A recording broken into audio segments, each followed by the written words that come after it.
बृजमोहन अग्रवाल जब नामांकन भरने जाते हैं तो उनके साथ लोगों का ऐसा सैलाब जाता है कि उस सैलाब के कई पॉलिटिकल मायने निकाले जा सकते हैं। बृजमोहन अग्रवाल जो कैबिनेट मिनिस्टर भी हैं, 8 बार के विधायक हैं, वो इस बार लोकसभा टिकट से रायपुर का चुनाव लड़ने जा रहे हैं और ये उनकी पहली एमपी की चुनौती होगी और पहला एमपी का उनका इलेक्शन होगा।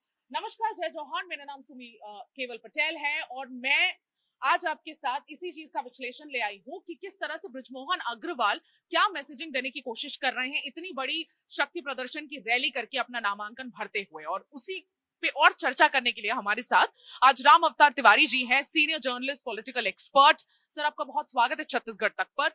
जैसे कि मैंने कहा कि बहुत बड़ी ये रैली आज जो देखी गई, शक्ति प्रदर्शन जो देखा गया, उससे यही बात समझ आ रही है कि बृजमोहन अग्रवाल तो बहुत बड़े है ही, उनका जो स्टैचर है, पॉलिटिकल स्टैचर है, बहुत बड़ा है, पॉलिटिकल कद बहुत बड़ा है। लेकिन कहीं ना कहीं जब नामांकन भरने गए तो पूरा सैलाब जो आ गया था लोगों का, आपको क्या लगता है इस बार इतिहास रचते हुए नजर आएंगे? हो सकता है इस बार लाखों लाखों के वोट, उनको सबसे ज्यादा वोट इतिहास में, पूरे भारत में शायद उनको मिले, ऐसा कोई इतिहास रचने जा रहे हैं, आपको लगता है? इस नामांकन रैली से 3 प्रकार के संदेश वो देना चाहते हैं। पहले वो कि वो जनाधार वाले नेता हैं, उनकी प्रबंधन क्षमता बेहतर है और लोगों का व्यापक जन समर्थन है और सभी भाजपा के जो नेता है उनके साथ आज नामांकन रैली में दिखे। पहली बात। दूसरी बात यह है कि वो लगातार चुनाव जीतते रहे हैं और अच्छे मतों से जीतते रहे। पिछले बार भी छत्तीसगढ़ विधानसभा के चुनाव में सर्वाधिक मतों से जीतने वाले विधायक में से वो रहे हैं। तो वो बताना चाह रहे हैं कि हमारा जनाधार है, यहाँ से लेकर पूरे प्रदेश में जनाधार है। और ऐसे भी छत्तीसगढ़ के पहले और छत्तीसगढ़ के बावजूद भी ये माना जाता है कि बृजमोहन अग्रवाल जनाधार वाले नेता है, उनका अपना गुट चलता है। भाजपा में गुटी राजनीति को बर्दाश्त नहीं की जाती, मगर बृजमोहन अग्रवाल जो गुट है पूरे छत्तीसगढ़ के हर जिले में उनके एक कार्यकर्ता है, ये माना जाता है। तो वो पूरे लोग आए रहे होंगे, इसलिए भी भीड़ ज्यादा दिखी। तीसरा ये बात, ये राजनीतिक तौर पर भीतर खाने में चर्चा रहती है कि बृजमोहन अग्रवाल जी लोकसभा चुनाव नहीं लड़ना चाहते थे, परंतु भाजपा हाईकमान ने लोकसभा चुनाव का टिकट दिया। वो इसलिए दिया कि एक तरह से जो छत्रप थे नेता, छत्तीसगढ़ के भाजपा नेता थे, रमन सिंह को विधानसभा अध्यक्ष बनाकर सक्रिय राजनीति से किनारे किया गया। कई लोगों को टिकट नहीं दी गई, कई लोगों को मंत्री नहीं बनाई गई। बृजमोहन अग्रवाल को मंत्री बना दिया गया, उसके बाद लोकसभा टिकट दी गई। तो एक तरह से राजनीति में दरकिनार करने की एक कोशिश का हिस्सा भाजपा का ही एक वर्ग मानता है। अब इसके लिए ये कहीं ना कहीं गुटी राजनीति चल रही होगी, तो इसको एक तरह से चुनौती मानते हुए बृजमोहन अग्रवाल जी वो एक दिखाना चाहते हैं इस चुनाव में कि उसका जनाधार है, लोगों की पसंद है और वो इतने मतों से जीतना चाहते हैं कि वो रिकॉर्ड बने। वो रिकॉर्ड ताकि वो दिल्ली में जाएं, जब छत्तीसगढ़ से दिल्ली में जाएं तो केंद्रीय नेता तो उनको तवज्जो दे, केंद्रीय मंत्री का पद मिले, कोई मान सम्मान मिले, उनको गुटी राजनीति के आधार पर दरकिनार ना कर दिए जाए।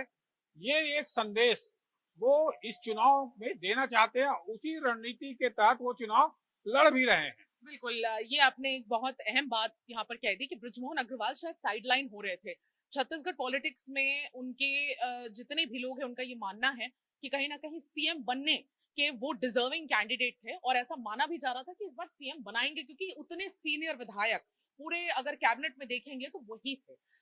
विष्णुदेव साय का भी तजुर्बा उनके साथ रहा, इसलिए वो सीएम बने। लेकिन कहीं ना कहीं अग्रवाल होने की वजह से वो कीमत भी उन्हें चुकानी पड़ी और कैबिनेट भी उन्हें सेकंड मोस्ट इंपॉर्टेंट कैबिनेट ना देकर शिक्षा और टूरिज्म दिया गया, जिससे वो नाराज चल ही रहे थे। देखिए, इसमें दो बातें। बृजमोहन अग्रवाल जी नेता प्रतिपक्ष के दावेदार रहे हैं, नहीं बन पाए। प्रदेश अध्यक्ष के दावेदार थे, नहीं बन पाए। मुख्यमंत्री के दावेदार थे, नहीं बन पाए। तो सक्रिय राजनीति में एक जनाधार वाले नेता रहे हैं, परंतु कहीं न कहीं पर भाजपा नेतृत्व जो है वो शीर्ष पदों पर बिठाने से बचता रहा है। अब इसके कारण क्या है? क्या अग्रवाल है इसलिए है कि भाजपा का संगठन विरोधी गुट का नेता है इसलिए है? कई कारण की तलाश की जाती है, इसलिए उस वर्ग जो है पसंद नहीं करते हुए जो निर्णय लेता है उसमें मुख्य भूमिका में लाने के लिए कभी कभी बचता है। बिल्कुल मुख्य भूमिका में लाने के लिए बचता है। और इस बार भी आपको क्या लग रहा है, वो जीत तो जाएंगे, बहुत साफ लोगों को नजर आ रहा है ये। उनके ऑपोजिट में विकास उपाध्याय कांग्रेस की टिकट से लड़ रहे हैं, वो भी काफी अच्छे यूथ लीडर रहे हैं, लेकिन इस बार कमजोर चल रहे हैं। बृजमोहन के आगे कहीं ना कहीं उनका जो कद है वो बहुत कम हो गया है। ऊपर से विधानसभा इलेक्शंस भी वो हार गए। आपको क्या लग रहा है, इस बार अगर बृजमोहन अग्रवाल जीत जाते हैं तो कैबिनेट मिनिस्टर बनने के कितने चांसेस हैं? क्योंकि कैबिनेट मिनिस्टर छत्तीसगढ़ से अगर देखा जाए तो एक ट्राइबल लीडर ही बनता है मोस्टली, जिसमें अगेन बृजमोहन अग्रवाल के चांसेस कम हो जाते हैं, लेकिन उनको ऐसी उम्मीद है कि वो कैबिनेट मंत्री जरूर बनाए जाएंगे। आपको क्या लग रहा है इसके चांसेस? देखिए, बृजमोहन के दीर्घ अनुभव, संसदीय ज्ञान है, मैदान के नेता हैं, जनाधार है छात्र राजनीति से अभी तक, और छत्तीसगढ़ भाजपा की राजनीति को में वो भाजपा को मजबूत करने में कहीं न कहीं पे वो की भूमिका रही है। उस भूमिका को देखते हुए उसके अनुभव का फायदा आगामी लोकसभा चुनाव में जीतकर जब दिल्ली जाते हैं तब केंद्रीय नेतृत्व उठाता है या नहीं उठाता है, ये देखने लायक बात रहेगी। अगर ले तो संगठन में भी बड़ा पद दिए जा सकते हैं, केंद्रीय मंत्री भी दिए जा सकते हैं पद, क्योंकि व्यापक शासन का अनुभव है। 3 बार के मंत्री हैं वो, और पटवा मंत्रिमंडल में रहे हैं, रमन सिंह मंत्रिमंडल में रहे हैं, और विष्णु साय, तो मंत्रिमंडल में का अनुभव है, प्रशासनिक अनुभव है, संगठन में काम कैसे जोड़ों लोगों को जोड़ कैसे सकते हैं, तमाम अनुभवों से भरे हुए एक राजनेता है। अब लोकसभा चुनाव के परिणाम आने के बाद, उनकी जीत के बाद केंद्रीय नेतृत्व में एक नया परिवर्तन करेंगे ऐसा माना जा रहा है। मंत्रिमंडल में होगा, अगर मोदी जी आते हैं तो संगठन में फिर तमाम फेरबदल अगर होते हैं, उसमें बृजमोहन अग्रवाल की क्या भूमिका रही, ये सबकी निगाह अभी से लगी हुई है कि दिल्ली की राजनीति में वो कहां पर फिट बैठते हैं, क्योंकि जीतना तो तय माना जा रहा है। अब जीतने के बाद आगे की राजनीति को किस दिशा में बृजमोहन अग्रवाल की जाएगी, ये देखने लायक बात रहेगी। ये दिलचस्प अभी से ही चर्चा का विषय राजनीतिक गलियारे में बना हुआ है। बिल्कुल, बृजमोहन अग्रवाल जो इतने बड़े कद्दावर नेता हैं छत्तीसगढ़ के, और जो पूरे विधानसभा को अपने सर पे उठाए रखे रहते हैं हर एक सेशन में, सेशन पर सेशन, उनकी भूमिका, वो जीत जाते हैं तो उनकी भूमिका क्या रहेगी दिल्ली में, उनकी भूमिका क्या रहेगी संगठन में, और क्या रहेगी सेंट्रल गवर्नमेंट में भारतीय जनता पार्टी की दोबारा तिबारा सरकार बनने के बाद, ये देखना खास होगा। कहीं ना कहीं यही सब चर्चा कर रहे हैं।